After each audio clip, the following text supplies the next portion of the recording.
Assalamu alaikum. I'm Dr. Amna, and today's topic is the amendment to 1973 Constitution, and we are discussing 13 to 15 constitutional amendments. 13 constitutional amendment is another landmark amendment because it reversed the power of the president to dissolve the National Assembly. The notorious clause 58(2)(b) that dissolved four governments one after another without completing their tenure was reversed and striped off in this constitutional amendment. And similarly, the powers of the governor under Article 112B 2B were also eliminated from the constitution. So in this way, the president could not dissolve National Assembly anymore. And same is the case with governors. They could not dissolve National Assembly anymore on their own discretion. So that actually saved the political governments from president. But it was having a negative impact as well. And that negative impact was that now the army has no other way to control the government because president lost that authority to dissolve the government. So what they have to do, they have to impose martial law again. The powers of the president to appoint governors was also taken away by the amendments of Article 243 Armed Forces. The president was also stripped of the power to appoint the chief of the army staff. Now the president was required to act on the binding advice of the prime minister, and it was all parties support, and it was actually not only bipartisan but multi-partisan support, and all the house passed it with unanimity.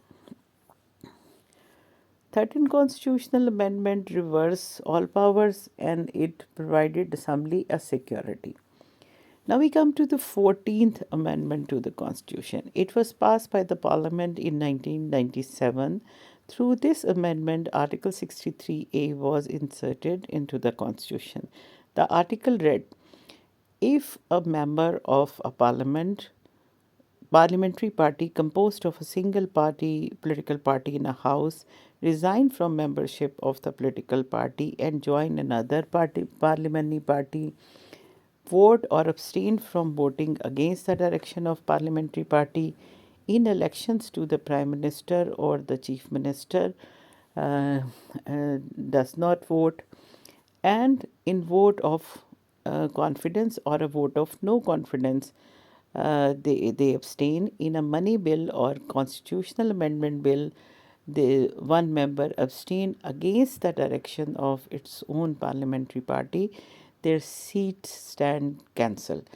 He or she means that that may be male or female, but member of the political party, if they go against the direction of their parliamentary party in voting in any of the matter, in any of the law, in any of the policy or resolution, or in any of the election or any of the vote of confidence or no confidence, they stand out of party and they are dismissed from the party and their seat from the parliament is cancelled.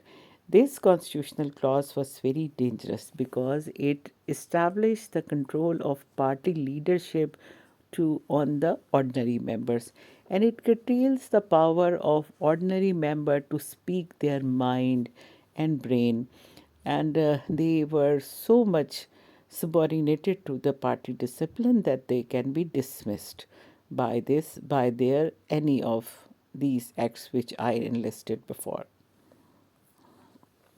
Now we come to the 15th Amendment to the Constitution. It was tabled in 1998. It added the Article 2B, which states that the Holy Quran and Sunnah of the Holy Prophet shall be the supreme law of the country. 15th Amendment gave this responsibility to the federal government to take steps to enforce the Sharia establish salat, means the namaz, administer zakat, promote amar bil maroof and nahi anil munkar, eradicate corruption at all levels, and to provide substantial socio-economic justice in according to the teachings of Islam. That's all for today. We will have next discussion next time. Thank you.